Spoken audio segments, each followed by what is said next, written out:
just gonna go over the survey results. Okay, thanks. So I'm gonna go quickly through this.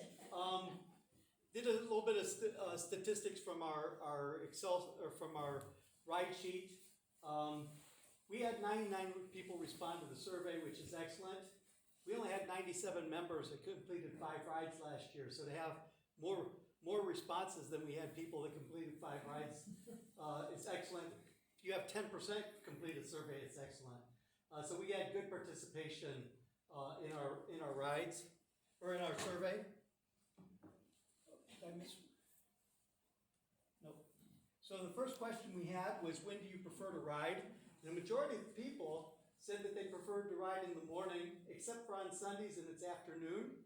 I know we have people who work that definitely chose the evenings for the weekdays, but the majority of people chose actually to ride they prefer to ride in the morning. The next question we had was, what speed do you prefer to ride? That was our breakdown of ride. Now, these add up to more than 100 because people could choose more than one. So maybe you said, I would want to do 1-star or 2-star, or 2-star to 3-star. But as far as overall, that's what people said that they wanted. And we had, where do you prefer to start? I found this interesting. Oberlin didn't surprise me because we lead a lot of rides out of Oberlin. Oberlin was the top one, but Vermilion, Wakeman, and Grafton were the next 3 highest ones. So some surprising there, but we have where people want to start from. So that can help you if you're leading a ride, look at where people are wanting to go from. I actually started leading some out of Burr Oak based on seeing this. And then we had a lot of people fill in where they wanted to start. You can see Avon, Rocky River, Norm's house, Kendall, other places that other people were suggesting as possible places to start rides at that we may not have done before. We asked what distance you prefer to ride. 20 to 25 was the most, but we have some people over 25, and we have some people that chose for less than that. And what surfaces do you prefer to ride? Backcountry roads was top, with mainly bike trail being second, but we have some streets and some easy streets and any roads, and then we had some people fill in some information. Somebody asked for occasional 60-miler and different trails, and more than 20 but less than 50. So some things that people filled in. We asked what were people interested in, and let me try to remember these. The first one was a stop ride that included a stop for dinner or for a meal. The second one was a destination that included a stop at a place of interest. And I left place of interest open for interpretation. So is that a museum? Is that a site to see along the trail? What is that? As a ride leader, I guess you get to decide that and put that as part of your description and say, hey, we're doing this to this specific spot, rather than just being a ride. We included overnight bike trip that would stay at a hotel, overnight bike packing trip, which would mean you're camping, an organized bike ride such as RAGBRAI or some other like Goa or a ride like that. International bike trip. We had 20 people who said they'd be interested in doing an international trip. If you're one of those people, you'll probably be seeing another survey from me here real soon, wanting to know more information about what you consider to be an international trip and what things you'd be interested in doing.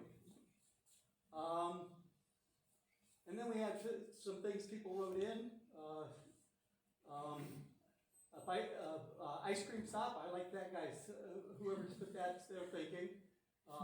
But those are things that people put in as additional ideas for both, because both this one and the previous one were all one question. For the overnight trips, we asked, what would you be interested in? Just one overnight, a 3 to 4 day, a 5 to 6 day, a 7 to 10, or more than 10? So to get an idea of people looking at overnight trips, whatever they would be looking at. And then we also included non-club, other non-club activities. In the past, we've had people who led hikes and people who led snowshoeing and cross-country and kayaking. And we put this out here and said, hey, would you be interested in that? And we got quite a few people who said they were interested in it. So I've got the names of these people and of who answered this. So I know Eva does a lot of these cross-country, so I will be giving her those names so that next year when it comes time, she can send out information and say, are you still interested? We're doing it now. So. And then we had other suggestions, and people put a lot of different things in here. More 1-star and shorter 2-star rides, a beginner's course, Monday night at Sherrod Park. I'm not going to read all of these for time. A campfire, a ride along Lake Erie, food,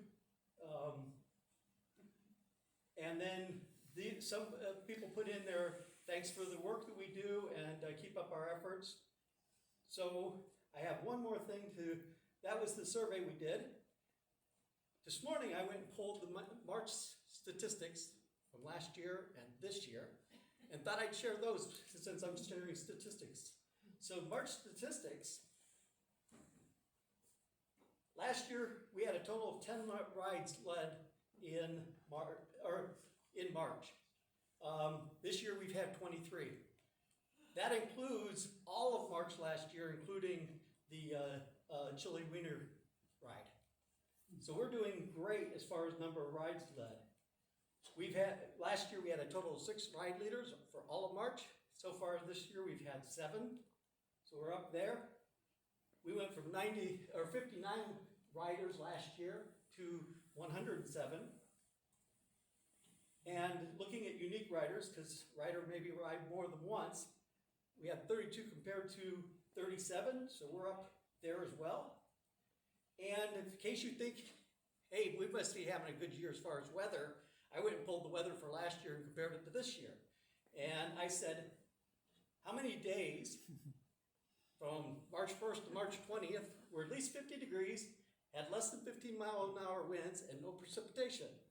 Last year we had 9, this year we had 5. So last year obviously was a better year, but we're doing much better as far as getting people riding this year. Why are the stats better this year?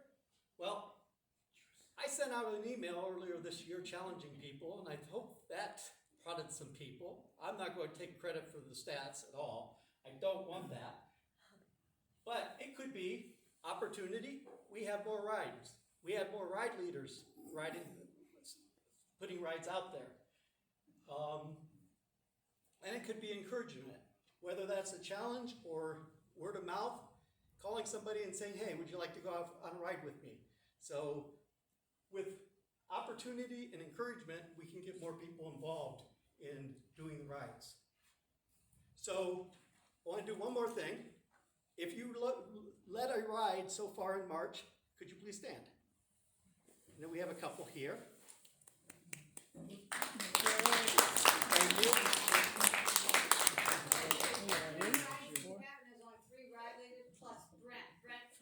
We had 7 ride leaders, so there's 3 people not here.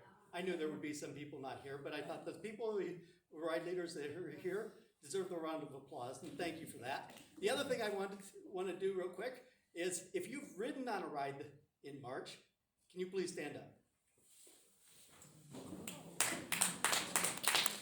So if you've ridden in a ride in March, please come and see me afterwards. And they were talking about lights. I have lights for everybody who rode the ride so far in March. So please come and see me. All right, thanks everybody. Make sure you have some food and take some papers.